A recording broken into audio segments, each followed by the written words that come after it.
Nós somos crias dessa casa do saber, onde aprendemos, crescemos e começamos a entender. Por onde quer que nossos caminhos vão trilhar, sempre há um lugar comum pra nos encontrar. Cada história, cada passo dado se mistura e faz parte do legado. O futuro é brilhante quando pensamos juntos, preparando o caminho para os que virão. Sementes de um amanhã próspero e real, símbolos de vitória no mundo global. Cada um a seu jeito, contribuindo para crescer, fortalecendo o futuro, sempre a florescer.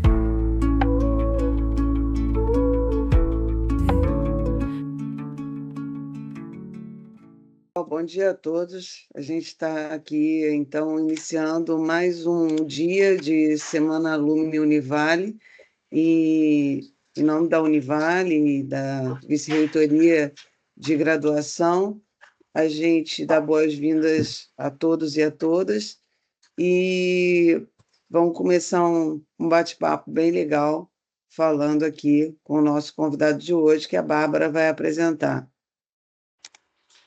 Bom dia a todos, sejam bem-vindos à Semana Alumni Univale. Hoje nós temos aqui um convidado bem especial nosso, né, que a gente já está em contato há um tempo, que é o Emerson Rezende. Ele é arquiteto de finanças e políticas climáticas, com experiência na Organização das Nações Unidas, né, a ONU, para agricultura e alimentação. Ele é graduado em administração pela Univale e é mestre em gestão de carbono pela University of Edinburgh. E ele também é ganhador do prêmio Edinburgh Alumni 100 em 2020. Vou passar a palavra para o Emerson para ele poder se apresentar, porque a gente teve que dar uma resumida, né? E pode ficar à vontade. Seja muito bem-vindo. Bom dia, Bárbara, novamente. Bom dia, Bianca. De novo, é um grande prazer estar aqui falando com vocês, com a audiência. Eu não consigo ver quem está lá, mas tenho certeza que tem um pessoal que está interessado, porque é cedo e está frio aí, ao contrário de onde eu estou, que já é um pouquinho mais tarde e está calor aqui.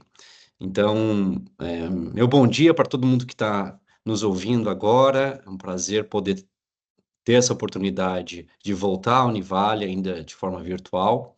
Acho que faz um mês, mais ou menos, eu estava também falando com uma outra audiência da Univale, um pouco sobre minha experiência depois de ter saído da universidade, o que eu fiz.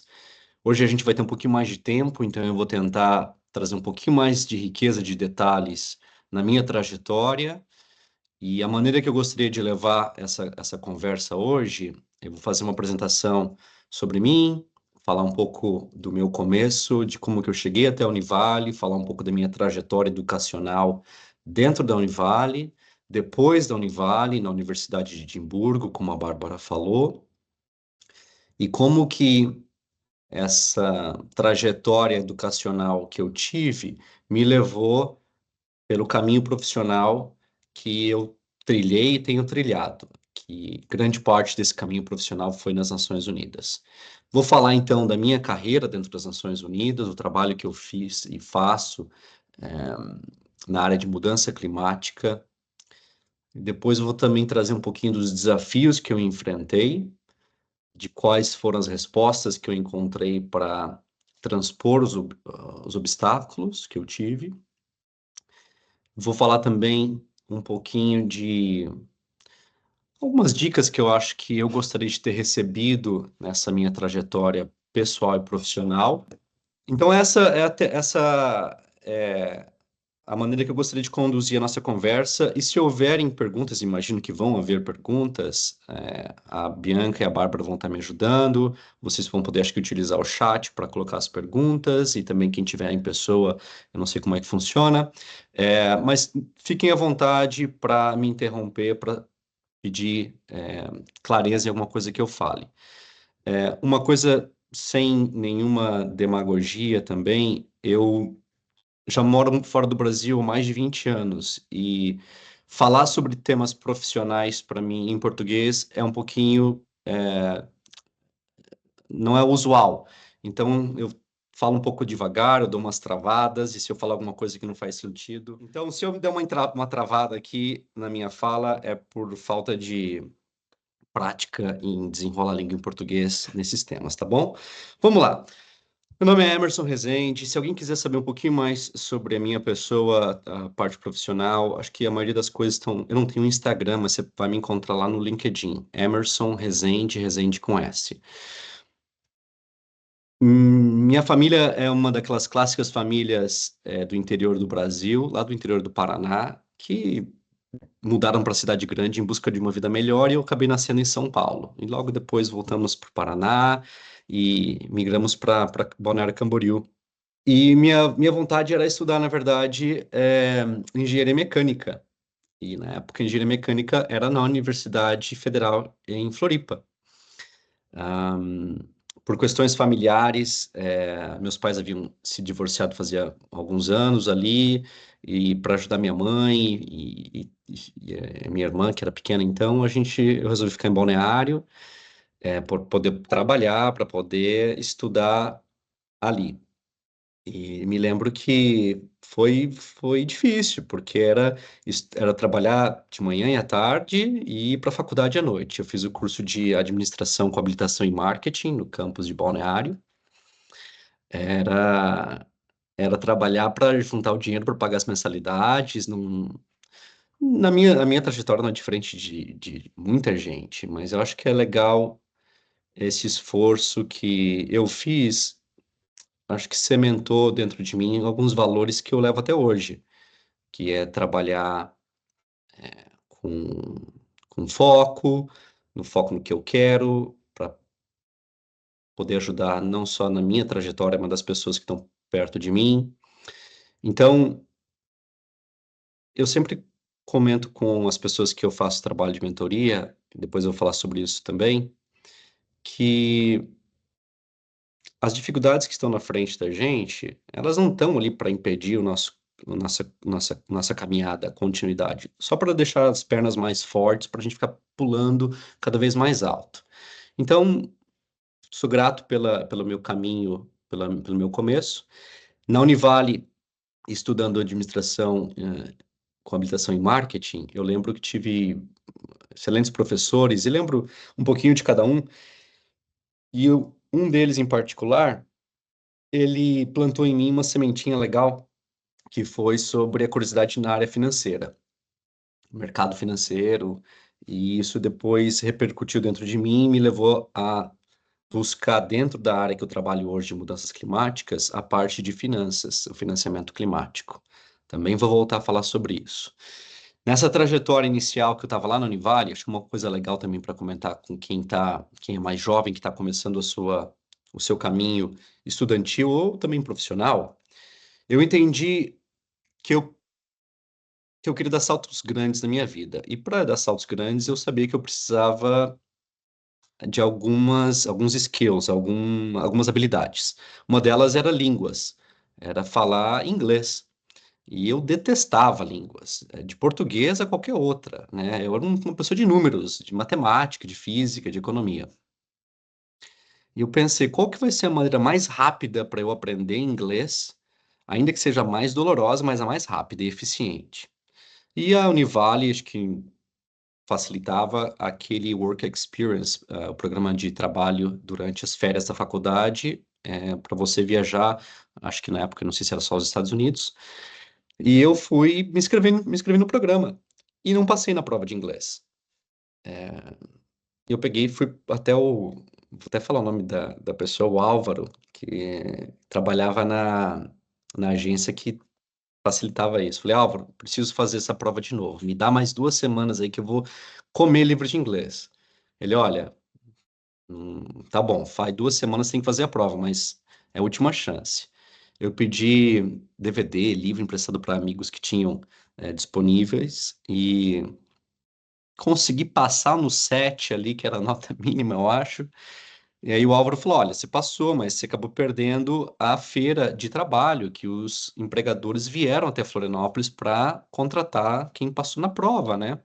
Então a gente não vai poder garantir para você um trabalho e tampouco uma família para você morar com essa família lá nos Estados Unidos. Então acho que não dá para você ir mais.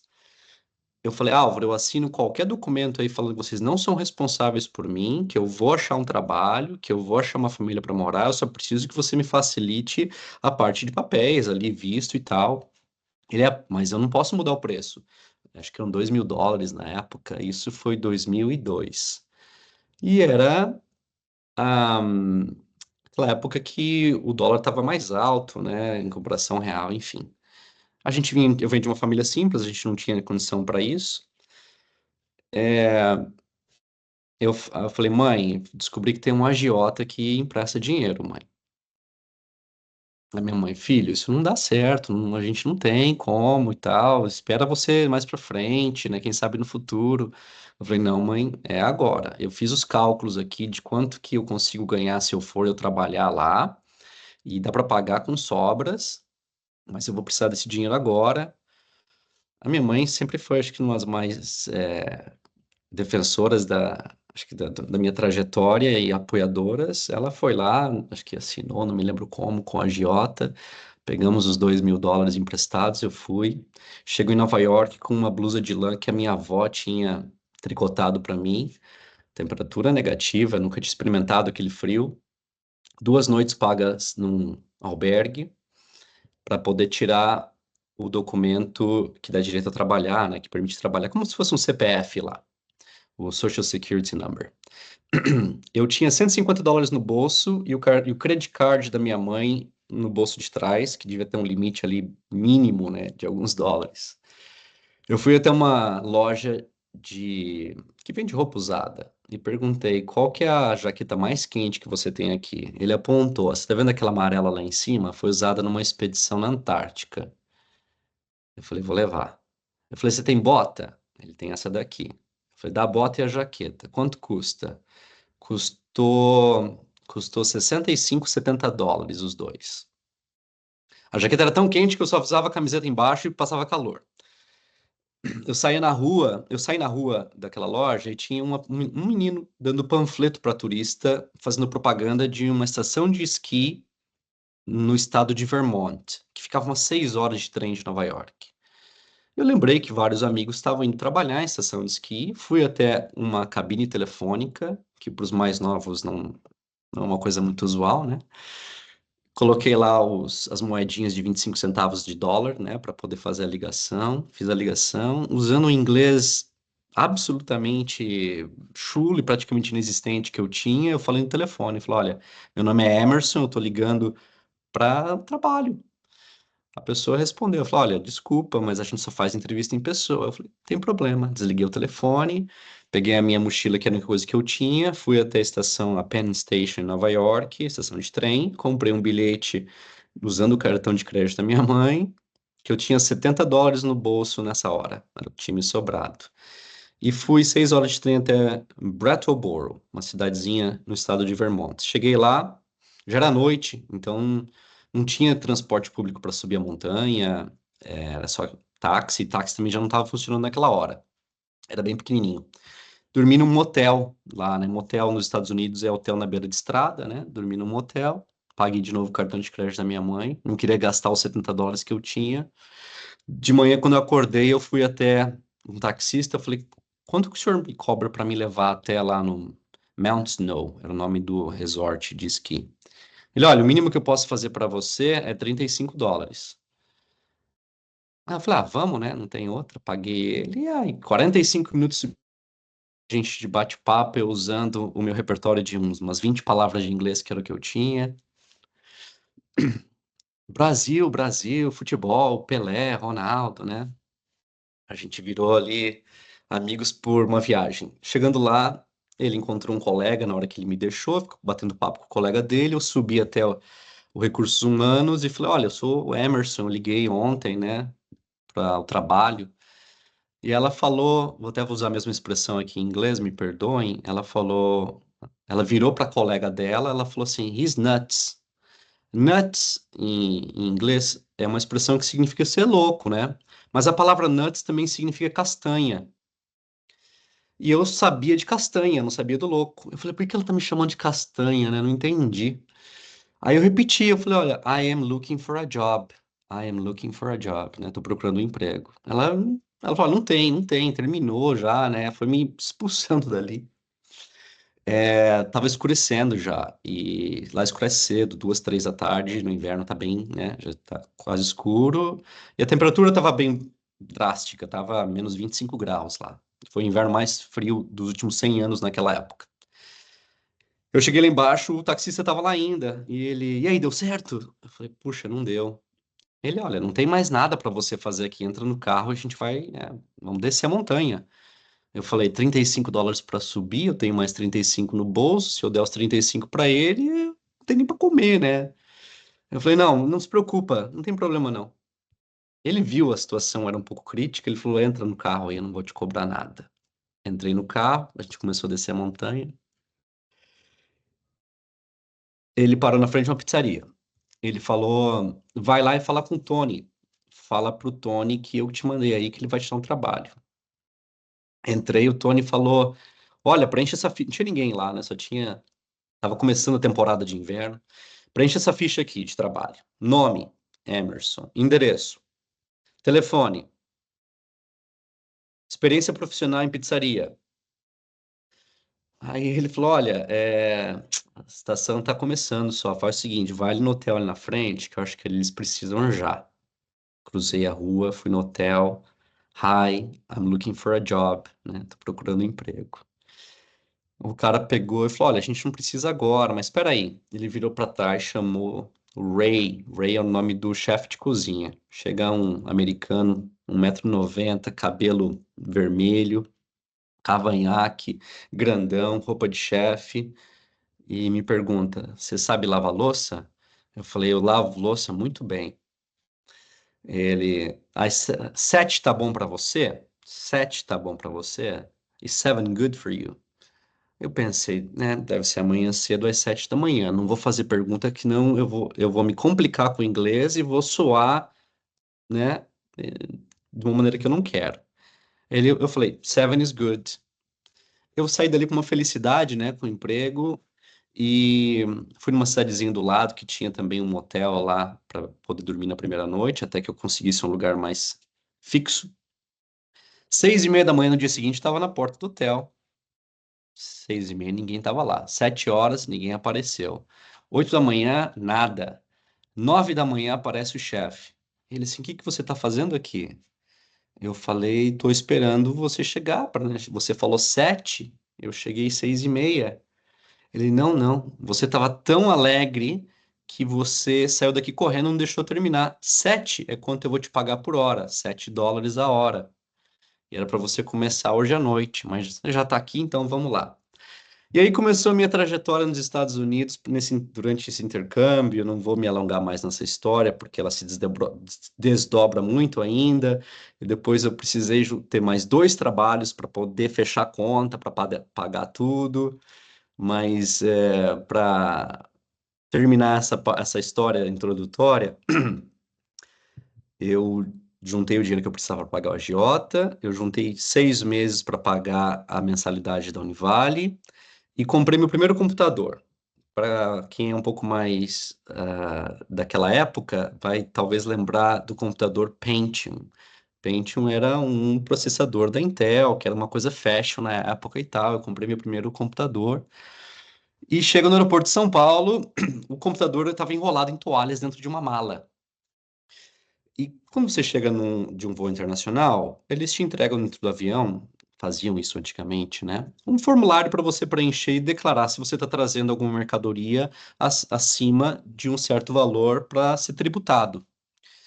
E eu pensei, se eu colocar aqui nesse formulário que eu estou trazendo o computador, que é acima do valor, eu vou ter que pagar o imposto. E o imposto vai ter que sair ou do dinheiro do agiota ou das mensalidades da Univale. Eu falei, Deus, me perdoa, mas eu não coloquei, não preenchi o formulário. Cheguei na fila da, da aduana, né? E, nossa, essas palavras estão nunca uso. Cheguei na fila ali, o policial, achei, aleatoriamente, eles escolhem algumas pessoas para passar no raio-x. Falei, quem sabe, né? Me escolheram. Coloquei a mala no raio-x, pip, pip, pip, pip, pip. O policial, opa, vamos ver o que a gente tem aqui. Olha, um computador novinho, parece que vem dos Estados Unidos. A gente nem tem isso no Brasil. Isso aqui deve custar uma fortuna. Opa, vamos ver aqui. Alguém esqueceu de preencher o formulário declarando. Então, acho que não é nem só o imposto, tem a penalidade por não ter declarado também. E foi falando assim, né? Nossa, aqui é um computador Pentium, esse nem deve ter no Brasil ainda. Esse aqui deve custar uma fortuna. Então, isso vai sair caro. Eu precisava mudar de aeroporto ainda de Guarulhos para Congonhas para pegar um voo até Navegantes. E o tempo estava apertado. Eu falei, poxa, oficial, por favor, né? Eu sei que aí não fiz a coisa correta, deveria ter declarado, mas eu realmente preciso conter a minha história para ele ali. Ele, não, a lei é para todos, ninguém está acima. Você não declarou, você vai ter que pagar a penalidade. E eu, por favor, eu preciso muito desse computador, eu sou estudante, eu venho de uma família simples, isso aqui vai me ajudar, e tá, tá, tá. Não, não, não. Irredutível. Aí aquilo me veio um sentimento de injustiça, de raiva, tudo junto ali naquele momento. Eu falei, pô, eu batalhei tanto.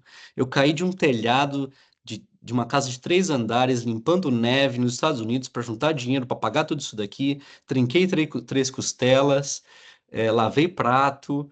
é, Pô, não é justo isso, né, cara? E nisso me bateu, ter um sentimento. Eu falei, olha, faz o seguinte. Eu cheguei até a metade da faculdade sem computador. Não vai ser um computador que vai me deixar concluir o curso. Fica com vocês aí esse computador, não vai me fazer falta. E virei as costas e comecei a caminhar, porque eu precisava pegar outro voo, trocar de aeroporto ainda, né? Mas assim, com um sentimento de injustiça dentro de mim, e chorando ali, né? Aí, acho que o chefe dele viu ali, porque criou-se um movimento, né? Tinha muita gente esperando. O chefe dele veio atrás de mim. Ô, menino, vem cá, vem cá. Eu voltei. Ele, vai lá, pega teu computador, pode ir. Fui fechar a mala do computador, não quebra o zíper da mala. Um desastre, mas enfim, aquele computador serviu para eu terminar a faculdade. Passei para minha irmã que começou e terminou a faculdade na Univale também usando o mesmo computador. Depois a gente passou para o meu primo, o Johnny, que talvez esteja até aqui escutando a gente, que acho que ele deve ter usado um pouquinho de computador também. Mas enfim, só para falar aqui um pouquinho de história de superação, não mata ninguém e deixa a gente mais forte. Deixa eu tomar uma água aqui. Bom, depois de formado, pessoal, sem Google Tradutor nessa época, alguém escreveu aqui, é verdade, não tinha nada disso. Me formei e comecei, montei uma empresa que era tema da minha dissertação, que era uma empresa de consultoria em marketing. Mas eu sempre tive vontade de morar fora do Brasil, ainda mais para ter mais experiência profissional e depois poder ajudar as pessoas ao meu redor. E aí criei um plano de 3 anos. Ano 1, ir para a Itália, fazer minha cidadania italiana lá, conhecer um pouco das minhas origens, que a família vem de uma cidadezinha literalmente de 1.000 pessoas no norte da Itália, aprender italiano, já sabia um pouquinho só. Ano 2 do plano era mudar para o Reino Unido, para fazer um mestrado em inglês. Ano 3, trabalhar na Europa, adquirindo experiência profissional depois do mestrado e depois voltar para o Brasil. Então, esse era o meu plano. Aí, em 2005, 2004, 2005, eu saí do Brasil, fui para a Itália, fiquei um ano trabalhando no restaurante, fiz minha cidadania, fiz grandes amigos, conheci a história dos meus antepassados, conheci a minha nona italiana, foi uma coisa muito legal. Fui para a Inglaterra, fui para Londres, incerto ainda do que eu faria o mestrado. Nesse momento, eu comecei a trabalhar fazendo bico aqui e ali para poder pagar minha vida, né? E apliquei mais tarde para 2 universidades, a Universidade de Edimburgo e a Universidade de Oxford. Os 2 cursos eram na área ambiental. Um era Ciências Ambientais, em Oxford, em Edimburgo era mais específico, que era mudança climática. E recebi a carta das 2 universidades me oferecendo a posição, né? Fiquei muito feliz. Mas uma coisa que talvez eu não soubesse, ou se soubesse, talvez eu não tenha prestado muita atenção, ao contrário do Brasil, lá você paga o ano inteiro adiantado. Você não paga mensalidades, né? Não tinha, novamente, a questão financeira aparecendo ali como uma barreira. Não tinha esse dinheiro. Acho que eram 20 mil libras, alguma coisa assim. Que aí, o quê? Vezes 6, 7 reais, hoje, sei lá, 150 mil reais, não sei. Não tinha esse dinheiro. E aí, o tempo estava passando, eles me ligaram e falaram, olha, você só tem mais uma semana para fazer o pagamento, ou então você vai perder a posição, né? E eu tinha já escolhido por Edimburgo. E os meus amigos falaram, poxa, mas Oxford é um grande nome, você vai falar não para Oxford? Eu falei, não, é realmente um grande nome, só que o curso é mais genérico, e eu quero fazer um curso mais específico. Eu não quero ser mais generalista, quero ter especialidade. E escolhi por Edimburgo. Nos apagar das luzes, eu fui até o. Eu trabalhava numa outra empresa já nessa época em Londres, que é uma empresa de consultoria imobiliária e tal. E estava tendo uma reunião com o CEO da empresa. Ele estava lá para revelar o resultado dos últimos 3 meses da empresa, que é uma empresa listada em bolsa. E ele começou a conversa com 500 funcionários na sala, chamando todos de, desculpem a minha expressão aqui, de filhos, né? Vocês imaginam o resto. Porque os resultados tinham sido péssimos no trimestre anterior, né? E ele descascou por 1 hora em todo mundo. No final da reunião, eu recebi ali, acho que uma visita do Espírito Santo, né? Eles fecharam um bar que tinha ali embaixo. Quem conhece um pouco os britânicos, já foi para lá, ou se não foi, vai visitar. O britânico gosta de tomar uma pint, né? Uma cerveja. Descemos para o bar lá. Eu fui até o bar e pedi 2 caipirinhas. E fui até o CEO, ele estava com 2 diretores ao lado dele, um momento de descontração, e falei: dá licença, seu Spencer. Spencer é o sobrenome dele. O senhor tem um segundo? Eu tremia que nem vara verde, meus braços estavam cobertos de cachaça já. Os copos estavam vazios nesse momento. Ele assim: você é o Rezende, não é? Eu falei: sou. Poxa, falei: sabe meu nome, né? Eu tô aqui há pouco tempo, tanta gente trabalhando na empresa. Filho, você tá querendo me vender alguma coisa? Eu falei: tô. Ele dá aqui esse drink aqui, marca uma reunião com a minha secretária e vem me ver essa semana. Fui para casa, né? Marquei reunião, fui lá no escritório dele, não tinha a mínima ideia que ia falar para esse homem. Recebo uma visita do Espírito Santo novamente ali, que, né, foi me dando a letra. 10 minutos antes da reunião, eu ligo para uma empresa que fazia gestão energética para nós, uma empresa terceirizada. Eu falei: olha, aqui é o Emerson, estou ligando do escritório do John Spencer. Eu preciso de um relatório na minha caixa de entrada de e-mails em 5 minutos, detalhando o nosso consumo energético nos últimos 12 meses. Quem é você? Eu falei: não me faça perguntas e manda logo esse relatório que o John Spencer vai entrar numa reunião agora. 5 minutos eu recebo o relatório, eu imprimo o relatório, começo a ler na minha caminhada até o escritório do CEO. Terça-feira de sol em Londres, de verão. Tinha um escritório na sala dele no topo do edifício. A sala dele era toda de vidro, então era muita luz solar que entrava ali. Chego na sala dele, a secretária: Emerson, boa sorte, ele tá tendo um dia péssimo. Ele tá no telefone, mas você pode entrar. Eu entro na sala dele, ele tá no telefone. Eu vou direto até o interruptor de luz e eu apago a luz. A sala que estava com as persianas fechadas fica um escuro, um breu total. Eu corro para a persiana e começo a abrir aquilo o mais rápido que eu posso e suava, suava, suava. Ele desliga o telefone, vira para mim e ele fala: filho, você é louco ou você quer perder o seu emprego agora? Sério. Ah, no que eu termino de abrir as persianas, a luz do sol invade a sala, fica um clarão, né?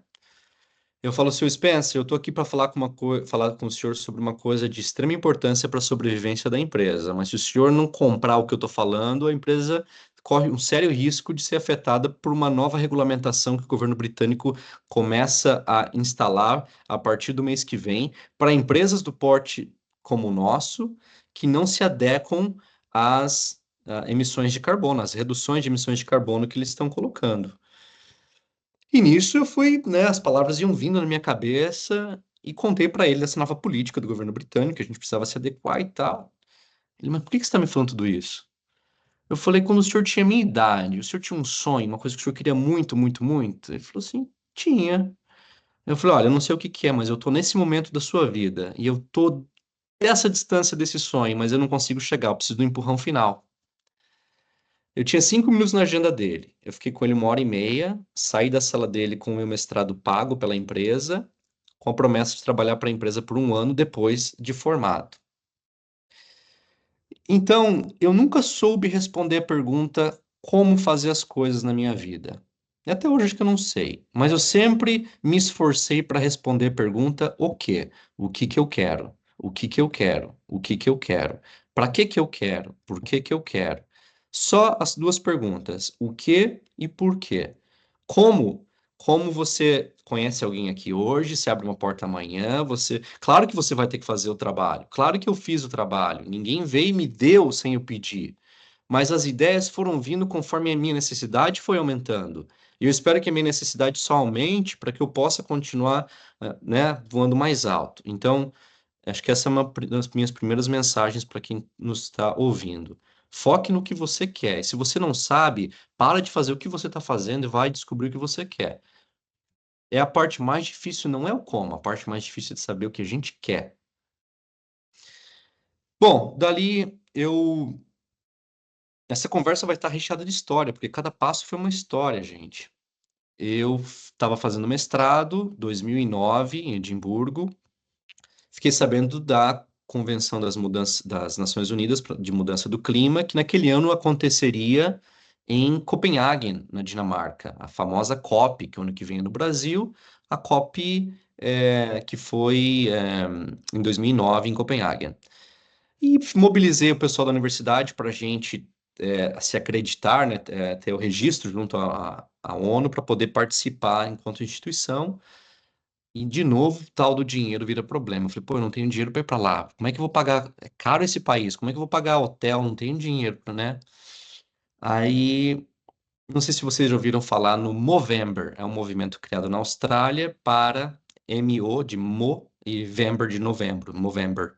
Movimento criado na Austrália para elevar a consciência das pessoas sobre o câncer de próstata nos homens. E no mês de novembro, os homens, então, só fazem a barba, mas mantêm o bigode. Então, quando você vê alguém de bigode na rua no mês de novembro, muito possível que essa pessoa não tenha a mínima ideia do que está fazendo ou que esteja participando do movimento para aumentar consciência sobre o câncer de próstata nos homens. Enfim, a gente começou a fazer na faculdade, todo mundo de bigodinho, em novembro. E tinha uma ONG em Copenhagen que estava fazendo um trabalho legal. Eles encontravam famílias dinamarquesas que gostariam de receber pessoas com menos condições financeiras que estavam indo para Copenhagen para a Conferência do Clima. Só que para você poder ser aceito, recebido por uma família, você precisava gravar um vídeo se apresentando, colocar esse vídeo no YouTube, mandava o link, aí essa ONG ia fazer lá as conexões, se desse certo. Eu falei, eu ridículo com esse bigode, vou gravar vídeo, gente. Puxa, mas vamos lá, vai, não vou. Gravei o vídeo, me apresentei, fui selecionado. Duas meninas bem hippie, que depois viraram grandes amigas, em Copenhague, me convidaram. Fiquei com elas, participei da Conferência do Clima, uma experiência fantástica. E aquilo, na ida para a conferência, e eu tinha um sonho, e meu sonho era trabalhar na ONU. Não tinha a mínima ideia como é que eu ia chegar na ONU, né? Eu falei, como é que eu, lá pequenininho, lá do interior, né, vou chegar aqui na ONU? Não tem. Mas como eu estava indo para a conferência, eu falei, vai estar cheio de gente da ONU lá, eu vou mandar uns e-mails para algumas dessas pessoas que eu imagino que vai estar lá, convidando eles para tomar um café, né, para ver se eu me apresento. Eu quero conseguir um estágio na ONU. Era o meu primeiro passo. E eu sabia que se eu mandasse meu currículo lá pelo canal oficial deles, o meu currículo ia ser um dentro de uma pilha enorme de currículos, né? Eu não tinha nada muito chamativo, eu não tinha nenhuma experiência profissional numa grande empresa. Ainda que eu estava estudando em Edimburgo, né? E a Univale era lá no Brasil, a agência da ONU era na Alemanha, então as conexões eram difíceis. Bom, eu falei, não vou mandar currículo pelo canal oficial. Procurei no LinkedIn o nome de algumas pessoas da ONU que eu imaginaria que estaria ali.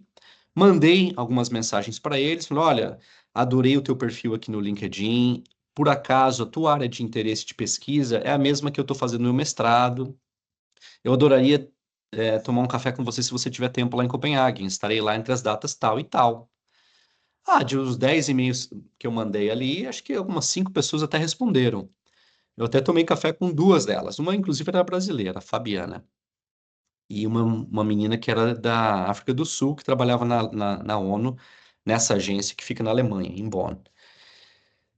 E na conversa com essa menina da África do Sul, ela trabalhava na área de adaptação à mudança do clima, que é uma área que naquela época era muito inicial, mitigação, que é a parte de energia renovável, de mercado de carbono, já estava disparando.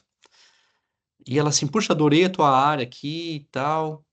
Ela assim, será que você não gostaria de fazer um estágio com a gente? Dentro de mim eu tava aqui em fogos de artifício, né? Que alegria, eu falei, olha, não sei, eu tô com o tempo bem apertado por causa da minha pesquisa agora, eu preciso voltar para Edimburgo, dar uma checada ali nas datas e tal. Eu posso responder para você na semana que vem quando eu voltar? Ela, não, pode sim, me manda um e-mail direto e tal, tá aqui meu e-mail. A alegria tomou conta, voltei. Por que que eu falei isso para ela? Porque eu não ia ter o dinheiro para poder pagar a acomodação na Alemanha, porque o estágio não é pago, o estágio é zero, nem não cobrem nada, nem viagem, nem cafezinho. E eu precisava continuar pagando a minha acomodação em Edimburgo durante o estágio, né? Porque o curso terminava depois. Ah, não me lembro como é que eu fiz, dei jeito lá, dividi um quarto com uma outra pessoa na Alemanha. Só que eu não ia poder ficar os 4 meses que eles queriam para o estágio. O meu orçamento só cabia 2 meses no meu orçamento. Só que se eu falasse isso para eles antes, para a ONU, capaz eles já não deixar eu ir, né? Eles queriam 4, eu só podia 2. Eu falei que ia para 4, cheguei na Alemanha. Eu trabalhava, acho que eu era a pessoa que mais trabalhava, mais trabalhou na ONU até hoje, naqueles 2 meses. Eu chegava, era o primeiro a chegar, o último a sair, e eu fazia tudo com a maior perfeição que eu podia fazer, me dediquei ao máximo. E um dia eu chego para trabalhar, já no final dos 2 meses. Na sala que eu compartilhava, eles colocaram, imprimiram em letras bem grandes e colocaram atrás da minha cadeira na parede. Emerson. E tinha um slogan embaixo, tem uma empresa americana na área de engenharia que chama Emerson. E o slogan dessa empresa é alguma coisa como considere já resolvido. Eles imprimiram Emerson. Consider it solved. Considere já resolvido. Colocaram atrás. Gente, a satisfação foi enorme, né? Eu falei, poxa, deu certo. Fui até meu chefe lá, eu falei, olha, eu sinto muitíssimo, infelizmente eu não vou poder ficar até o final do intercâmbio, por uma questão aqui financeira. Espero que, né, você não fique chateado comigo, mas eu adorei, vou ser eternamente grato por ter tido esse sonho realizado. Vou voltar para Edimburgo agora, terminar meu mestrado, e na sequência eu vou para Londres cumprir com o contrato da empresa que financiou meu mestrado, que eu tenho que trabalhar para eles por um ano depois.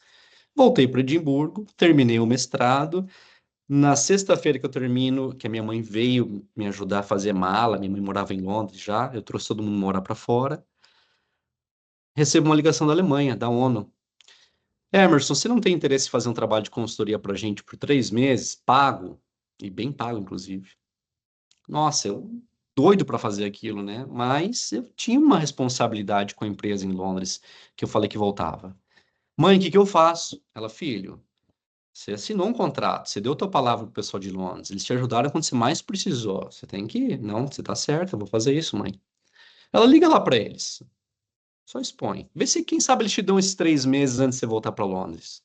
Ligo, falei com a diretora de recursos humanos. Beth Aarons é o nome dela. A Beth, Emerson, você lembra o que que você respondeu pro CEO quando ele te perguntou? Quando você perguntou para ele qual que é o sonho dele, ele te perguntou isso de volta? Eu falei, lembro. Eu falei que meu sonho era trabalhar na ONU. Ela, a ONU tá te oferecendo um trabalho agora e você quer voltar aqui para trabalhar pra gente? Eu falei, sim, mas é que vocês, né, me ajudaram quando eu precisava. Ela, faz aí os teus cálculos, fala para mim como é que você pode pagar de volta pra gente que a gente investiu em você. Pode ser a, pode ser a consórcio. Eu peguei, desliguei o telefone, fiz conta, mandei e-mail para ela, falei, eu posso pagar vocês assim se eu continuar trabalhando lá. Ela tá fechado. A gente deseja você o melhor da sorte no teu caminho. E fui para a Alemanha. Ele foi o começo da trajetória na ONU. E aí eu acabei girando muitos países da Alemanha, né? Morei no Caribe, morei nos Estados Unidos, Coreia do Sul, trabalhei na África, trabalhei em vários lugares. Então, sei que eu tenho me estendido aqui com o tempo, pessoal, e sou contador de história, que nem pescador, Por favor, pode continuar. mas é um pouco para ilustrar que quando a gente sabe o que a gente quer, até hoje eu não consigo achar uma barreira intransponível, né? Daquelas que são humanamente possíveis transpor. Então, é saber o que a gente quer e batalhar por isso. E sair da, da Alemanha, trabalhei em diferentes agências da ONU, porque eu queria expandir as minhas habilidades dentro da instituição. Então, eu trabalhei na parte de desenvolvimento de políticas públicas de mudanças climáticas, toda a parte de adaptação ao clima era uma coisa que ficava no meu prato, na minha agenda. É, as COPs, né, as conferências do clima que acontecem todos os anos, estive envolvido em muitas nessas COPs no mundo inteiro. Depois também fui trabalhar na parte de gestão de programas junto aos países. Então, foi quando eu trabalhei no Caribe, eu coordenei um programa para 4 países no Caribe na parte de alimentos e agricultura. Depois tinha vontade de trabalhar com a parte de financiamento climático, que foi aquilo que eu falei no começo, que um professor da Univale me despertou esse interesse na parte de financiamento, de finanças, na verdade. E nisso eu fui trabalhar no BID, que é o Banco Interamericano de Desenvolvimento, que fica lá em Washington. Os que não sabem desse banco, que estão me ouvindo aí agora, eu vou insistir. Inclusive é um banco hoje que tem o seu presidente um brasileiro. Então é legal aproveitar esse momento que um brasileiro é presidente do banco, se você tem vontade de uma carreira internacional, não é que vai ter mais vaga para brasileiro, não é isso, mas é que ele vai ter um olhar mais carinhoso com o Brasil. Então, com isso, a parte de financiamento para o Brasil, principalmente na questão da Amazônia, principalmente na questão de que o Brasil vai receber a próxima COP, eu sei que eles estão tendo um carinho maior e, consequentemente, vão precisar de profissionais com conhecimento do Brasil para poder fazer essa ponte, esse trabalho. O BID, o Banco Interamericano de Desenvolvimento, é sediado em Washington, tem representações regionais na América Latina toda, então aconselho vocês a darem uma olhada quem tem interesse. Trabalhei no BID, fazendo trabalho de gestão na área de mudança climática, na gestão financeira, no desenvolvimento de projetos para a região.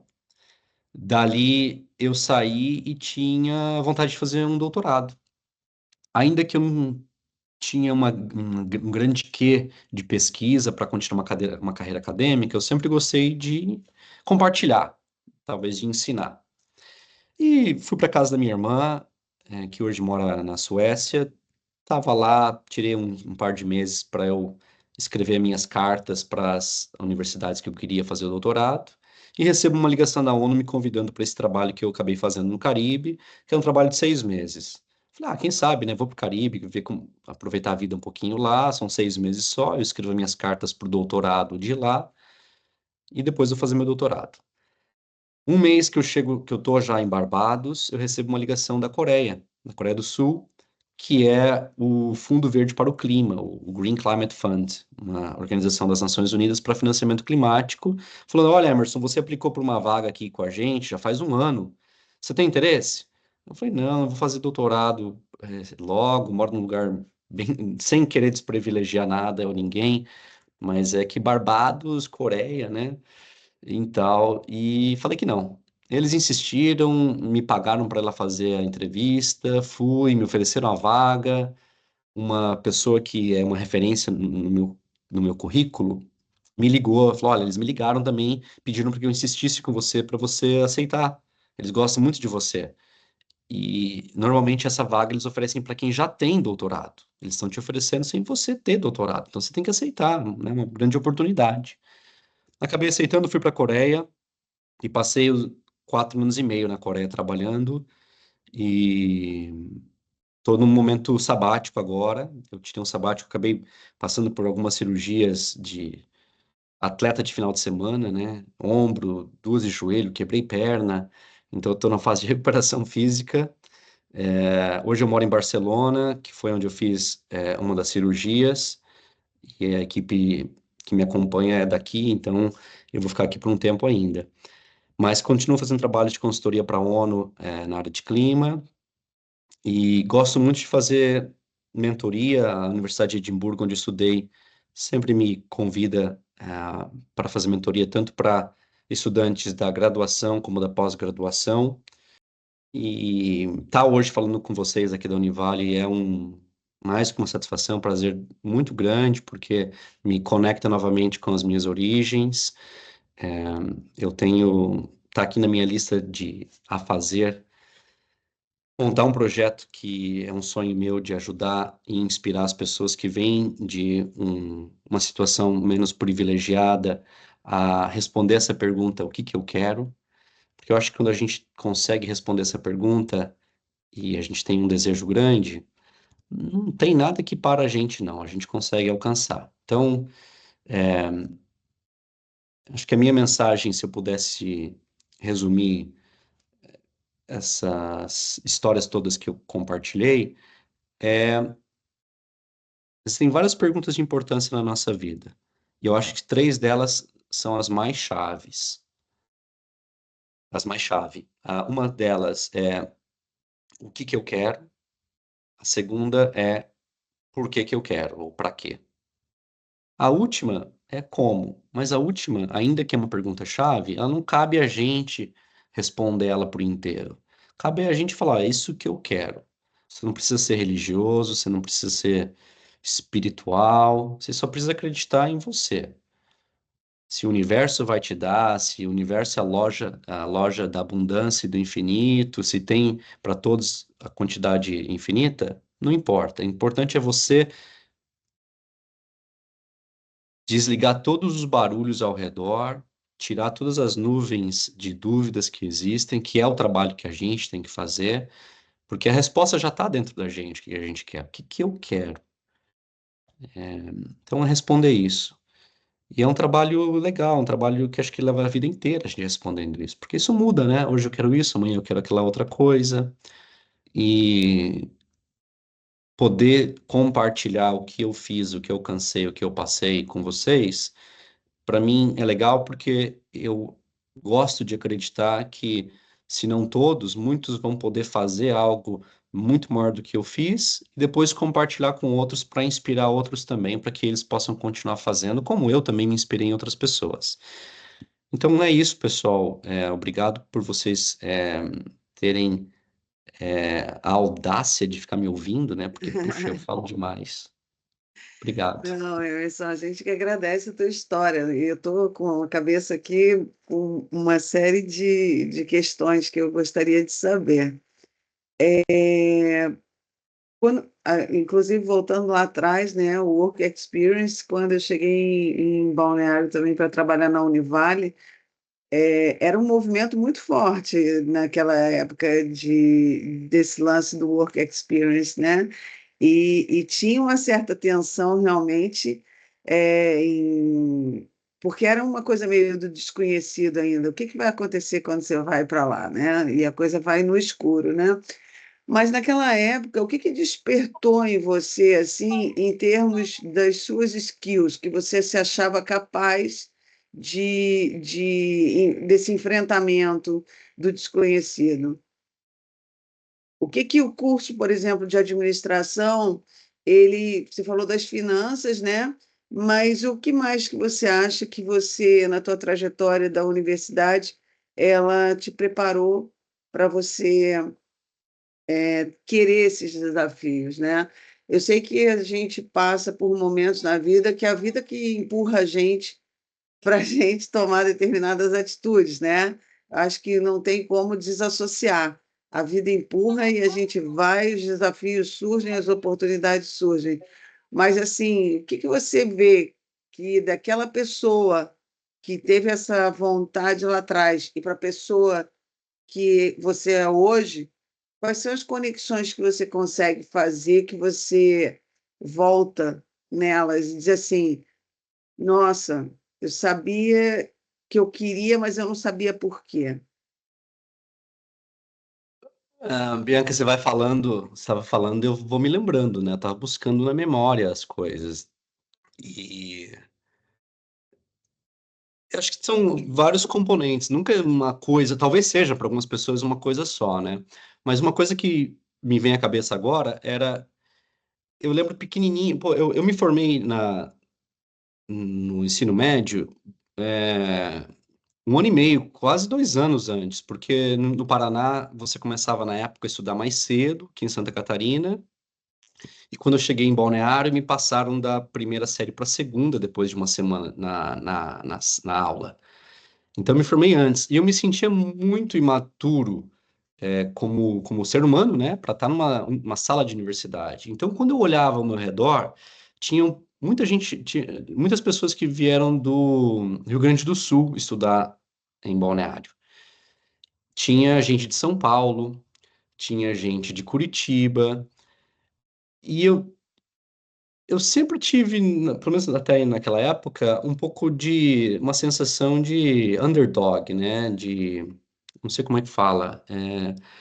Enfim, e quando eu via os professores entrar na sala, eu falei, caramba, que fenomenal ver essa pessoa falando, né? Esse profissional que a Univale trouxe, que, poxa, não só dá aula nesse campus, mas lá naquele outro campus de uma cidade tal, ou é um profissional que traz a experiência dele de São Paulo, ou é um profissional que traz a experiência dele dessa empresa. Eu lembro, na época, do meu lado, tinha muita gente também que era mais velha do que eu, que estava vindo do mercado profissional para estudar, para fazer o seu segundo curso de graduação, ou primeiro numa área distinta, profissional da Bung, que é uma grande empresa multinacional, profissional da Coca-Cola tinha. Era muita gente trabalhando em multinacional. E eu ficava ali deslumbrado de estar no meio dessas pessoas que tinham mais experiência de vida, mais experiência profissional, an- adicionava muito aos debates na sala, não só para a parte educacional, mas para a parte de experiência de vida que você leva além da sala de aula depois também.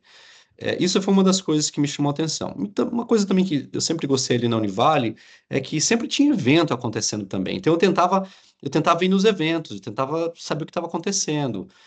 Não dava para ir nos eventos de Itajaí, porque eu saí do trabalho às 6, e É o que a gente seis e chama meia. de, vamos dizer assim, é o que a gente chama do currículo oculto, né?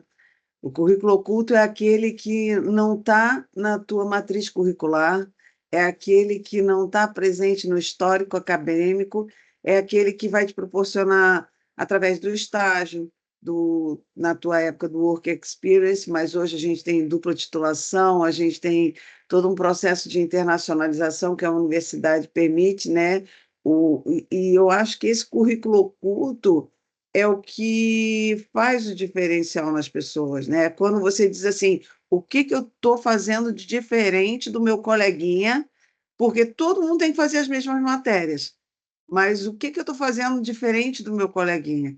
E aí você escolhe trilhar caminhos um pouco diferentes, né? E eu acho que essas escolhas, elas te levam a outros lugares, né? Que aí a minha pergunta para você é assim, como é que surgiu o arquiteto de políticas climáticas, né? Com seis Porque esse, anos. esse termo ele tem uma conexão muito forte com o que a gente tem trabalhado aqui dentro da universidade, né?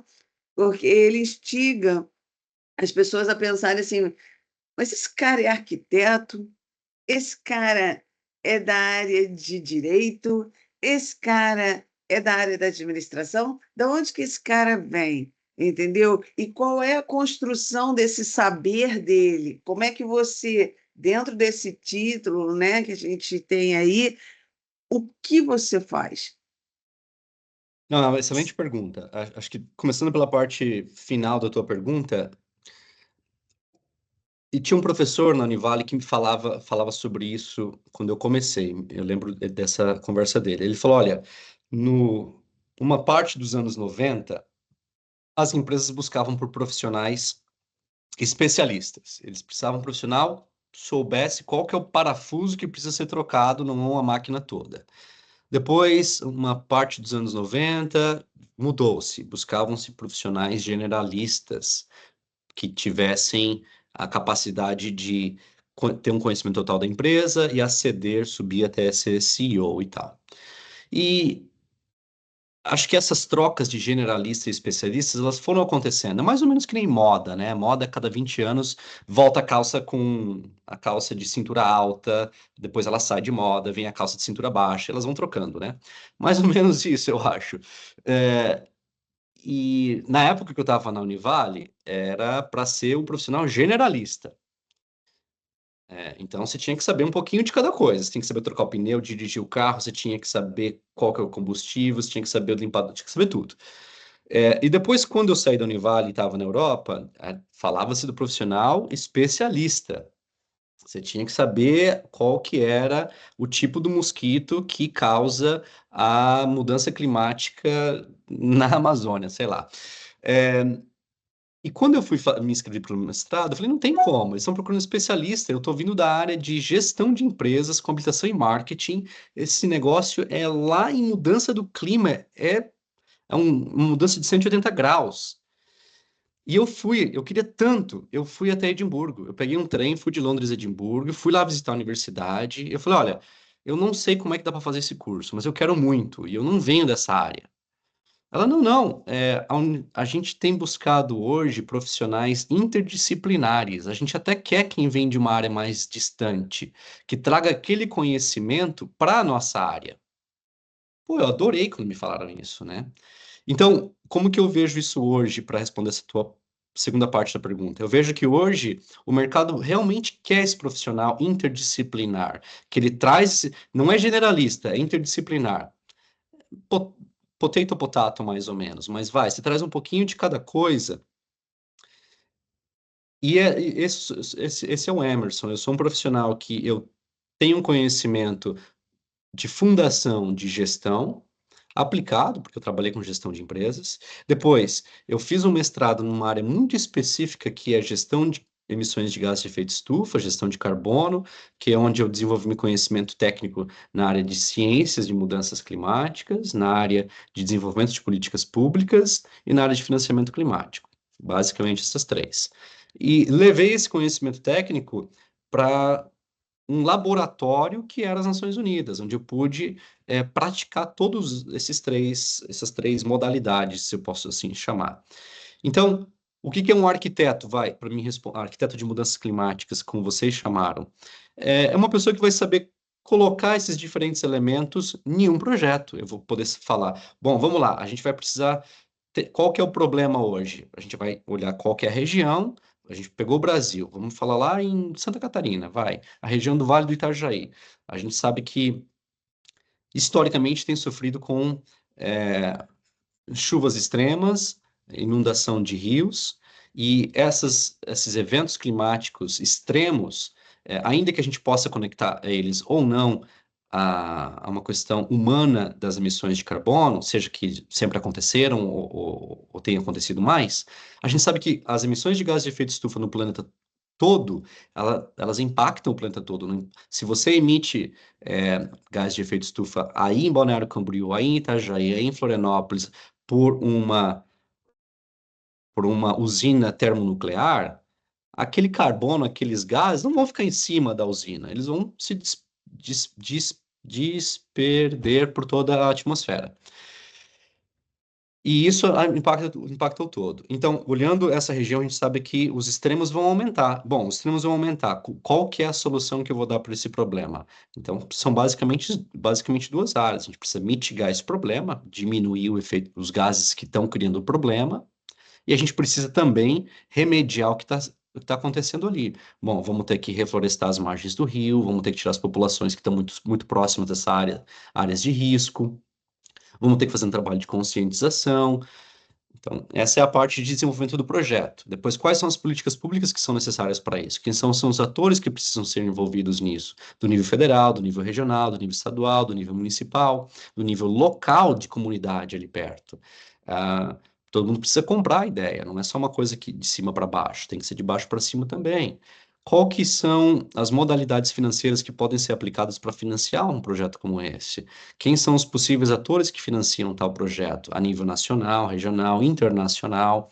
Então, o meu conhecimento é por aí, eu consigo, entendo um pouquinho de cada coisa, coloco tudo isso junto e trago todo mundo para conversar. Para terminar a resposta à tua pergunta, na primeira parte, tudo começou quando eu tinha 6 anos. Meu pai comprou um carro, o primeiro carro que a gente teve, era uma lataria. Tocava, pegava tétano, uma Paraty branca. E a gente morava lá no bairro das Nações, em Balneário. O bairro das Nações naquela época era longe, entendeu? Hoje está tudo integrado. Estou falando dele. Ah, é? Que legal. A gente morava na Rua Áustria. E tava frio aquele dia, era um dia de inverno. Meu pai falou: não, eu te levo para a escola hoje. Eu estudava no João Goulart, lá na Rua 1500. E você tinha que dar partida no carro, ele era a álcool, né, ao biocombustível. E você precisava esperar o carro esquentar primeiro, antes de você sair com o carro. Os motores hoje já não tem esse problema, na época tinha. E a gente ali esperando o motor esquentar para o pai sair com o carro. Eu tinha 6 anos, eu vi essa fumaça saindo, né, do escapamento do carro. Perguntei: pai, essa fumaça, né, que sai do carro, sobe para o ar, a gente respira o ar, isso não faz mal pra gente? Aquilo ficou na minha cabeça, sabe? E eu, até hoje, eu acho que essa foi a resposta ou a pergunta ou a resposta que me levou à carreira que eu tenho hoje. E me diz uma coisa, Emerson, quais são, a gente vê, né, a tua trajetória, chega até aí, né, nesse processo, e como é que você viu a tua relação como brasileiro fora, dentro de alguns ambientes? É, como é que foi, se teve algum momento em que você achou que a tua cidadania poderia te brecar alguma coisa, te atrapalhar, ou chegou a te atrapalhar em algum momento, ou você foi muito bem recebido nesse sentido? Eu, eu acho que tinha uma coisa que era muito. Uma crença que existia dentro de mim de que o brasileiro era menos que os demais. A gente É por se isso achar que, menos que os justamente demais. por isso que eu estou te perguntando. É, eu acho que E a eu gente tinha vê muito tantos isso. casos de sucesso. Acho que eu tinha muito isso. Eu não acreditava tanto em mim mesmo. Eu achava que os outros eram mais capazes do que eu. Ou se não mais capazes, eles já sabiam mais, ou já tinham mais do que eu. Assim, eu nunca duvidei que eu podia chegar onde que eu quisesse. Não é diferente hoje. Mas tinha isso, então era uma coisa muito de superação na minha própria cabeça. Agora, que as pessoas mostravam ou se comportavam de que eles eram mais do que eu, não, acho que era uma coisa mais do meu olho, do meu olhar interpretar Uhum. isso. É, claro, ter tido a cidadania, feito a cidadania italiana, me abriu algumas portas, mas foram portas mais burocráticas, né, para eu poder Burocráticas. viver na União Europeia, sem ter uma preocupação de ficar Uhum. pedindo visto, até mesmo na ONU. Acho que em algumas agências eu era italiano, em outras eu era brasileiro. É uma coisa que eles usavam porque eles tinham cotas, né? Eles precisavam ter gente mais de países em desenvolvimento, mais de país desenvolvido, mas mais sobre isso. E me diz uma coisa, como é que você. A gente viu aí o Emerson até o momento, né? Agora ele está no ano sabático dele. E agora? E para o futuro? O que que vem de. O que que você está arquitetando de planos aí para o seu futuro? De verdade, eu estou tirando tempo para fazer algumas coisas que eu nunca tive chance de fazer. Agora a recuperação física me toma meio período todos os dias, é um trabalho intenso, tive que aprender a andar de novo. Agora espero que até o final do ano a gente comece a fase de eu aprender a saltar, porque foram alguns baques físicos. Estou fazendo um curso de piloto de barco, eu moro perto de uma marina aqui, é uma outra coisa que quero aprender a fazer. Quero pegar o saxofone para poder tocar. Estou fazendo um curso no Duolingo mesmo, mas eu tenho me dedicado afinco ali de francês. E são coisinhas que estavam ali na minha lista de fazer. Mas profissionalmente falando, tem algumas coisas que eu quero dedicar um pouco mais de energia a partir do ano que vem. Uma delas é isso que eu comentei com vocês, Uhum. de poder dar de volta um pouquinho daquilo que eu aprendi, vivi e ajudar. Provavelmente vão ser crianças entre 10 e 18 anos, e na parte de inspirar, sabe, falar, olha, tem esse caminho aqui, tem esse caminho aqui, esse caminho aqui. É só você que tem que decidir o que você quer fazer, porque o como vai vir, o como você vai alcançar, a gente vai encontrar uma maneira. Estou tentando montar um pouco esse projeto, mas é uma coisa ainda muito embrionária. Continuo fazendo alguns trabalhos pontuais para a ONU, por enquanto, como consultor. Não sei se eu vou embarcar em alguma mudança grande de país novamente. A Espanha já é meu 11º país, então às vezes a gente sente falta de ter um pouquinho de raiz, sabe? Hum. Então, profissionalmente eu ainda vou aguardar para ver o que que eu vou fazer. É, com certeza eu vou continuar nessa área de mudança do clima, que é uma área que eu tenho uma paixão grande. Não sei se vai ser alguma coisa aqui na Europa, se vai ser uma Vem parte. para a COB no Brasil? É ano que vem ainda, né? Eu até recebi um convite de uma instituição britânica que precisava de conselheiro, mas eu não respondi, não. Eu, de verdade, Bianca, eu falei, eu preciso me desconectar de tudo porque eu sou muito workaholic, então eu preciso focar primeiro na minha recuperação. E eu ainda tem tempo ainda para a COP. É. Tá certo. E o Eu, que que... Eu não sei se tem alguma pergunta no chat, Bárbara. Ficou alguma pergunta? Ó, eu não gostei do chat aqui, não, porque só tem parabéns e parabéns e parabéns. Eu quero saber pergunta. Quero saber é pergunta. que o Parabéns é pessoal quer legal, mas continuar ouvindo. O eu pessoal quero quer saber as É, continuar ouvindo. perguntas. Eu tenho umas perguntas. Emerson, em relação ali aos teus trabalhos de mentoria que comentasse, como é que funcionava nesse sentido assim? Era uma pessoa por vez, o tempo que levava? Ou que era assim a direção que levava? Era questão de carreira da pessoa ou uma coisa mais específica? Não, legal, Bárbara, você perguntar. Eu comecei a fazer o trabalho de mentoria para a Universidade de Edimburgo, acho que 2 anos depois que eu me formei. Eu me formei em 2010, então desde 2012 até agora eu faço. E geralmente ele um departamento lá na universidade que é responsável pelos aluminis, né? Então, aliás, eles responsáveis pelos aluminis, eles conectam os aluminis com os estudantes de graduação e pós-graduação. Então, eles montaram um programa de mentoria. É bem legal. Eles criaram um guia para o mentor, um guia para o mentorando e convidam no começo de cada ano letivo, eles me mandam um e-mail, me ligam, falam, Emerson, tudo bem? Você tem interesse esse ano em continuar fazendo trabalho? Quantas pessoas você pode mentorar nesse ano? E eles sempre dão a opção de uma, duas, três ou quatro por semestre.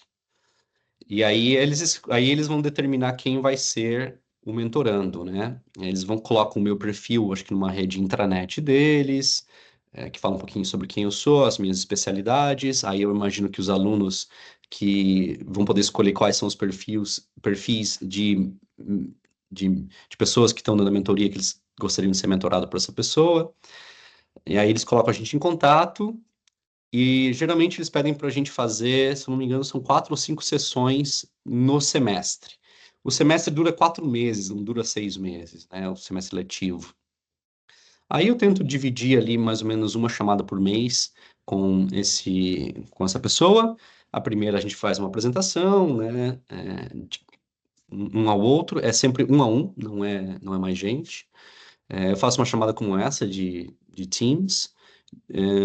Procuro ficar entre 45 minutos e 1 hora. A gente monta de acordo com o que o mentorando deseja alcançar. A gente monta um programa de como alcançar aquilo. Por exemplo, o mentorando determina que ele ou ela quer melhorar a sua capacidade de falar em público, ou ele ou ela quer desenvolver conhecimento de uma área técnica específica em mudança climática, ou em gestão. Então, eles determinam o que eles querem, eu tento ajudar e um pouquinho em responder essa pergunta, o quê? Uma vez que está respondida essa pergunta, o quê, o trabalho ele é mais contínuo, né? Porque a gente já sabe qual que é o tipo de informação para compartilhar. Eu passo sempre muito trabalho para eles poderem fazer em casa, mas pode ser coisa de melhorar a imagem profissional deles, desde um. Muita gente gosta de mudar de área, por exemplo, está estudando gestão e quer conseguir um trabalho em uma coisa um pouco mais específica. Então, eu tento ajudar eles a escrever um roteiro de como fazer essa mudança. Esse roteiro passa pela imagem profissional deles, sobre o que eles estão lendo, sobre o que eles estão escrevendo a respeito, sobre com quem eles estão falando, networking e tudo mais. Mais ou menos por aí. Acho que é Eu fiquei... interessante voltar nessa questão, né, que eu acho que é importante as pessoas entenderem que não é à toa que surgem alguns estudos, né, como a gente vê hoje na aprendizagem, onde as pessoas falam em conexionismo, e é o que a gente tem tentado falar aqui sobre a aprendizagem. Você está numa era de conexões, e isso a gente sai daquela interdisciplinaridade, né, que ela vem se somar a um conexionismo, né, onde você pega e a interdisciplinaridade ela te facilita a trabalhar em equipe, principalmente também, né? Porque você nunca vai trabalhar num lugar desse com a ONU ou em outros projetos sem ser uma equipe. E essa interdisciplinaridade ela te ajuda muito. E o que a gente chama hoje de profissional slash, né? Que é o slash career, que é o barra barra, né?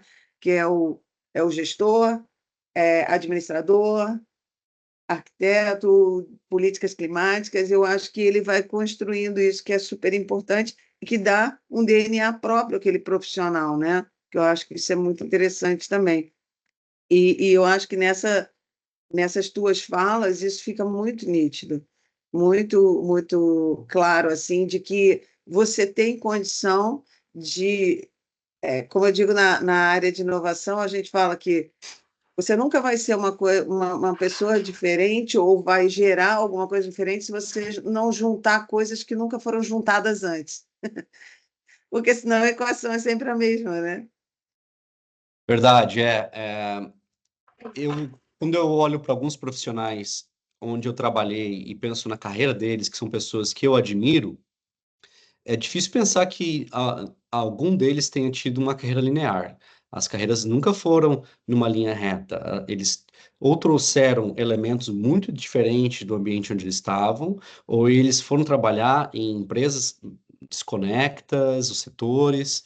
é, e eu acho isso muito legal, porque traz uma capacidade de adaptação ao inesperado, ao diferente, ao, ao desafiador muito grande. Quando você tem já uma vivência de diferentes áreas, quando você tem uma capacidade de falar com pessoas também, não só de diferentes níveis, mas de diferentes setores. Porque uma coisa é você falar com um engenheiro, por exemplo, o trabalho que eu faço. Eu sempre, quando as pessoas me perguntam o que eu faço, se é uma pessoa que não vem da área de mudança do clima, eu falo que eu sou tradutor. Mas eu não sou tradutor de línguas, né?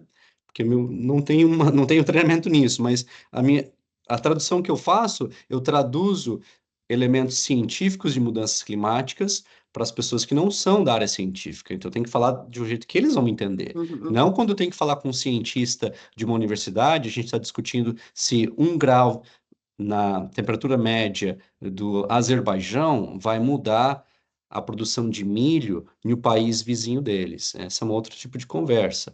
Ou então, quando eu tenho que traduzir para desenvolvedores de políticas públicas, questões de financiamento climático. Eles não gostam disso.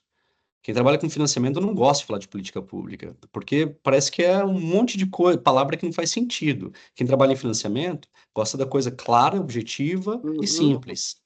Só que se você coloca as coisas claras, objetivas, simples no desenvolvimento da política pública, não dá certo. Então, acho que essa capacidade que eu tenho, que me permitiu fazer a trajetória que eu fiz. É, colegas que eu tenho, eles têm habilidades diferentes das que eu tenho, eles funcionam para aquilo que eles fazem. Então, acho que é importante essa distinção.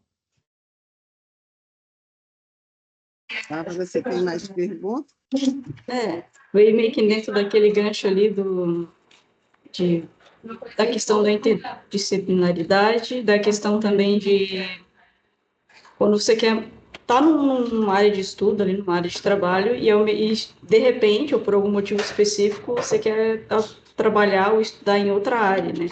E muitas vezes isso leva a uma certa insegurança de uma coisa que eu já conheço, uma coisa que eu já planejei, mas tem uma outra coisa ali que me interessa, então eu acho que essa é uma questão bem interessante de passar, porque tanto nessa questão de quem ainda vai ingressar, como foi o Emerson há muitos anos atrás, que queria fazer engenharia mecânica, né? Queria estudar engenharia mecânica, e de repente ele foi para uma outra área. Eu acho que é uma coisa interessante de passar, mesmo para quem já está, tipo, já está na graduação, ou se já se graduou e quer fazer uma transição de carreira. Então, tipo, uma mensagem legal que fica é isso de não de agir impulsivamente, mas de não ter medo de experimentar isso, né? De estudar um pouco mais, de ver se surge uma oportunidade de tentar. Porque se a gente, na vida, né? Se a gente fica só na primeira opção, na primeira coisa que a gente fez, a primeira alternativa, e não explorar, nem que seja de uma forma, né, com mais calma, assim, mas se a gente não explorar outras áreas, a gente sempre vai ficar limitado naquilo que alguém, o pai e a mãe mandou estudar aquilo, surge uma outra oportunidade absolutamente diferente da tua área, mas que te interessa, e essa questão de trazer uma coisa que eu já conhecia para um ambiente totalmente diferente sempre pode agregar, né? De uma forma ou Bárbara, de se me outra. permite, eu vou te dar um exemplo que é um exemplo que eu uso muito nas mentorias. Se eu perguntasse para você agora, qual que é o teu sabor de sorvete favorito, desses de massa, de bola? Você sabe qual que é o teu, Bárbara? Olha, de primeira eu diria chocolate. Tá bom, chocolate. Então vamos lá. Vamos imaginar que você foi numa loja dessas de gelato italiano, né? Tá lá todos os potes, vários sabores. Não tem muito movimento hoje na loja. A pessoa que vai te servir, você chegou lá, você falou, eu quero chocolate. A pessoa, você quer provar algum outro sabor? Sabe quando você vai, ele te dá no palitinho ali só para você provar? Ele não te cobra nada sobre isso, né? A pessoa não cobra nada, vai cobrar só o que você vai comprar ali. E isso acontece na nossa vida. Nós temos a possibilidade de provar sabores antes de falar, peraí, quer saber? Hoje eu não vou com chocolate, não. Ainda que eu vá com o chocolate, antes de pedir o de chocolate, eu vou provar só um pouquinho desse sabor novo que eles criaram. Aqui eles gostam de criar coisa nova. Tem um aqui que era curcuma com manga. Negócio uma delícia, tá? Era bem gostoso. Enfim, na vida a gente também tem essas oportunidades de provar coisas. E para quem está começando, desculpa, a carreira acadêmica e ou profissional, ou também para quem está mudando, tá? Porque, olha, eu tinha 28 ou 29 anos quando eu fui fazer o estágio na ONU. Eu me achava já velho, eu me achava, puxa, não está na hora de fazer mais estágio, está na hora já de estar trabalhando, tá ganhando meu dinheiro. Mas eu sabia que aquele estágio, ainda que não era pago, todas as dificuldades que eu tive que fazer, era uma coisa que me permitia mudar a trajetória, que ainda que aquela trajetória mudasse só 2 graus aqui na Terra, não muda muito. Mas quando o foguete decola 2 graus, é Lua ou Marte, sabe? É uma diferença enorme.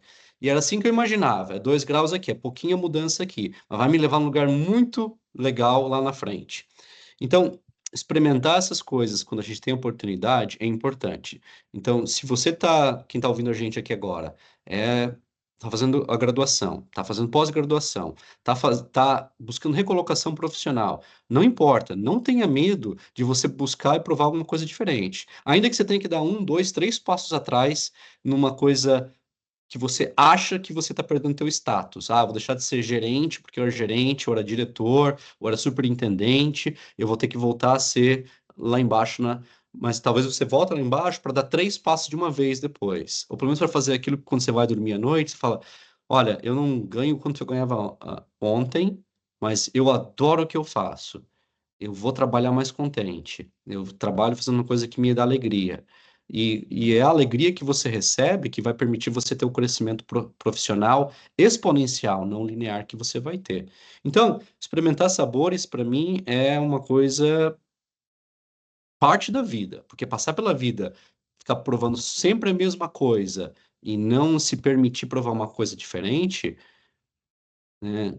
Sei lá, eu não acho legal. Acho que aqui é um parque de diversões, a gente tem que ir em todos os brinquedos. É aquela questão de ter a mente aberta, né? Porque se tu sempre fecha para só aquilo ali, tu nunca vai se atualizar e tu vai perder oportunidades, né? Me Eu digo, cagava de medo de montanha-russa. Muito. Me levaram na Disney, eu fui em todas, adorei. mas é bem isso.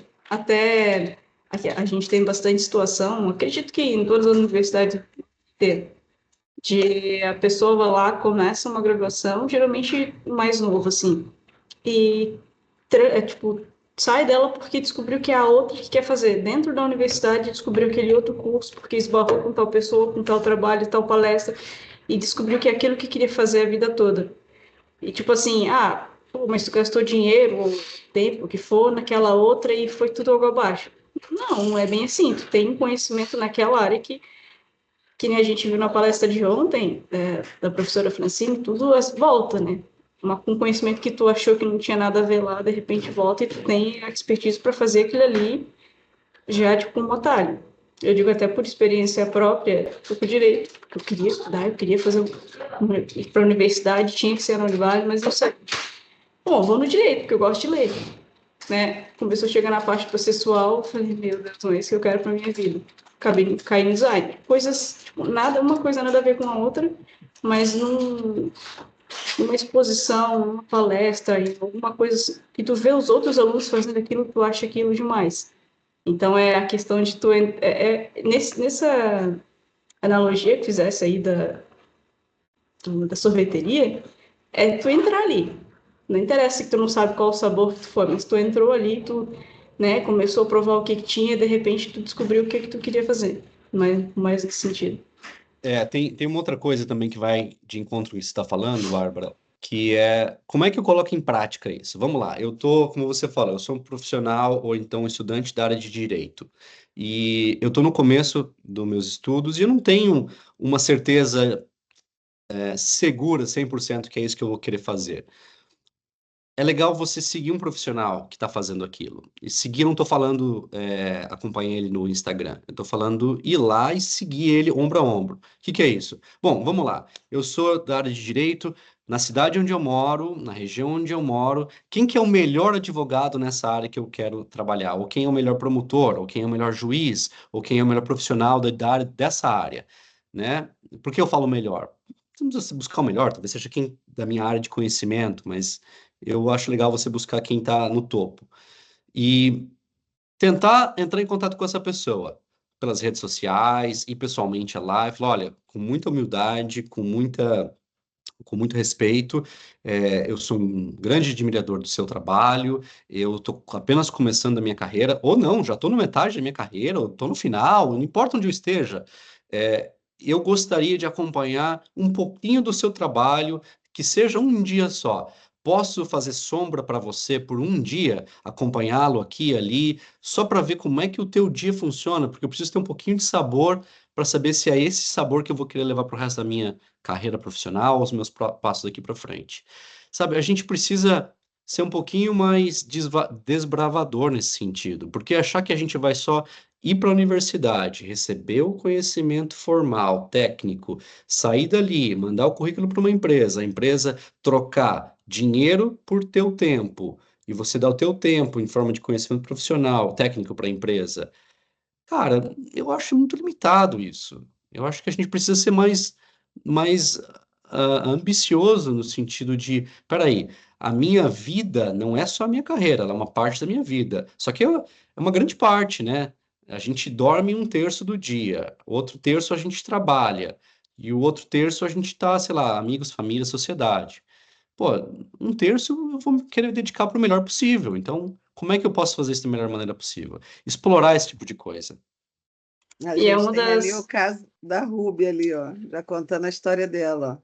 O BAO, parabéns para você, Rubem, entendeu?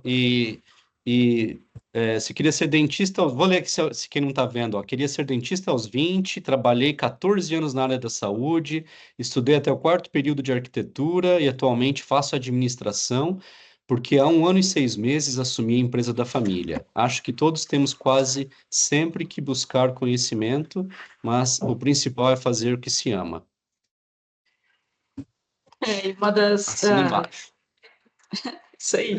E uma das maiores motivações, ou, enfim, que a gente tem aqui da comunidade alumina é justamente não deixar o aluno que se forma na graduação se despedir igual a gente se despede geralmente no ensino médio. Porque eu não sei como é que funciona no resto do mundo, mas pelo menos aqui é tipo, foi legal, foi, mas tchau, né? A universidade é diferente, porque, querendo ou não, ela está sempre se atualizando e é um lugar que tu vai encontrar todas as áreas dos saberes, né?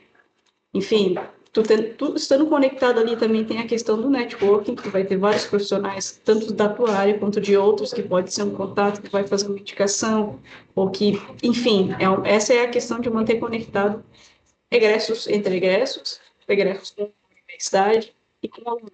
Até para o aluno poder ter a oportunidade de encontrar aquela pessoa que vai colar ali, que vai seguir, que vai tentar entender como é que funciona a cabeça dessa pessoa para ela conseguir o que ela consegue. Emerson, a gente vai chegando aqui ao final. Te agradeço muito, muito, imensamente. Agradeço a todo mundo que esteve com a gente até agora e espero, quem não está ainda cadastrado na plataforma Alumni, que se cadastre. Quem ainda não segue a gente no Instagram, que siga, né? A gente está começando a ativar o nosso Instagram do Alumni agora. E saber que a gente, por aí, pela frente, a gente quer trazer algumas ações diferenciadas para a nossa comunidade. Agradeço muito o teu tempo, Emerson. Sei que você está numa época que não era de trabalho, está aqui trabalhando com a gente, né?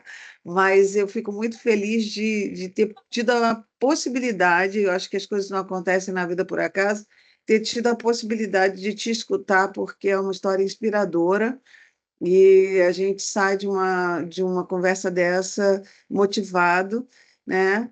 A Bárbara estava aqui na expectativa dessa conversa, acho que não sei quanto tempo, né? E foi muito legal. Queria deixar a palavra aberta para você fazer qualquer colocação final e agradecer novamente em nome da Univale, em nome da Vice-Reitoria de Graduação, essa tua disposição a estar aqui com a gente e trazendo um pouco da tua história. Não, eu que tenho que agradecer pelo convite, Bianca, Bárbara, é um prazer, como eu falei, devolver, compartilhar um pouquinho daquilo que eu fiz, alcancei, porque teve uma origem, essa origem foi aí na Univale, então eu sou grato e vou sempre levantar essa bandeira. Para quem está ouvindo e quem esteve ouvindo aí, eu tenho meu LinkedIn, acho que a Bárbara colocou ali também.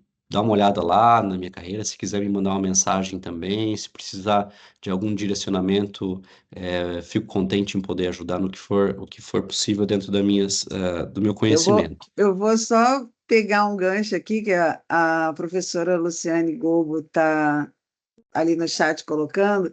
Nós temos um projeto, quando você falou de 9 a 11 anos, daquela tua intenção que você tem, nós temos um projeto pela área de inovação, é um projeto chamado Futuros Disruptivos, e nós trabalhamos com as crianças da rede pública, uma metodologia de aprendizagem criativa, onde professores da graduação dão aula para essas crianças, para que eles elaborem cada vez um desafio diferente e que eles vão, através de um programa que a gente faz com eles, rápido, de três meses só, no final, a gente joga para eles sempre um desafio, como ele acontece na cidade de Balneário, a gente joga sempre um desafio, ou é criar uma área de lazer gratuita, ou é a escola do futuro. O último agora, a gente pediu para eles um aplicativo relacionado aos ODS, então eles sempre, e é um trabalho incrível, a professora Luciane também trabalha nele, e aí, quando você falou, eu fiquei assim, mas eu não vou entrar nessa seara, porque senão eu vou ficar me aproveitando aqui. Mas são coisas que a gente quer tocar adiante projetos como esse. E aí, se você tiver dicas para a gente, que caminhos trilhar para a gente poder também fazer parcerias e tudo mais, seria muito interessante. A gente pode ter uma conversa em paralelo sobre isso. Uhum. Fico feliz de contribuir. Só rapidinho, antes que eu esqueça sobre isso exatamente, eu falo muito sobre isso quando dou palestra, quando converso com outros profissionais. A barreira não é a questão financeira. Essa não é a barreira, essa é uma percepção. O dinheiro necessário, o recurso financeiro, ele existe, só que quem tem esse recurso financeiro não encontra bons projetos para investir. Não estou falando que o projeto não existe, eu estou falando que não encontra. Então, é uma questão de você colocar as duas coisas juntas. Trazer um bom projeto, um bom programa, uma boa iniciativa, junto dessa pessoa, dessa instituição, dessa fundação que quer financiar. Tem o prêmio de um sheik do Catar e tem um de Dubai. Os dois são na área de educação e sustentabilidade. Eles me É, contactaram recentemente me pedindo para esse projeto moderar um a gente evento. começou como uma possibilidade de criar projetos dentro do plano estratégico de Balneário. Aí a gente desenvolveu esse projeto, é um grupo grande que trabalha nele. Nós começamos por amor à causa, hoje nós já temos 3 empresas investindo nele, e, e assim, a nossa barreira hoje em dia é muito mais. é, Alcançar mais crianças. Esse é o nosso objetivo. É nesse propósito que a gente está indo de querer alcançar mais crianças. Hoje a gente trabalha com um grupo pequeno, a cada semestre 30 alunos, mas a nossa ideia é estar expandindo. Mas eu não digo nem só pelo projeto ali, mas achar novos canais que façam essa ponte é sempre interessante para a gente ter outros tantos projetos ligados a isso, principalmente ao desenvolvimento do mundo para um mundo melhor, né? É Mas é isso. verdade. É verdade. Não, fico contente em ouvir isso, Bianca. Depois, se vocês quiserem me mandar um e-mail com mais informações, o que eu puder Sim, compartilhar, contribuir, me engajar, fico contente. tá ótimo. Muito obrigada, então. Obrigada a todos. Uma ótima manhã, inspiradora para todo mundo, a partir dessa fala tão bacana aí do Emerson. Muito Obrigada. obrigada também. Gostaria de agradecer mais uma vez, Emerson, pela disponibilidade, né? Pelo aquele e-mail recebido que caiu do céu há uns meses atrás. Não, que a gente tem que colocar esse cara. Não, não. E hoje a gente está aqui, eu fico muito feliz de verdade por isso e por a gente ter conseguido também trazer isso para mais pessoas, né? Inclusive para as que estão compartilhando nas salas de aula. Então, muito obrigada a todos, uma ótima semana. Tchau, Emerson, tchau. boa Tchau, recuperação. pessoal. Tchau, Tchau, tchau. obrigado. Tchau, tchau. Até a próxima.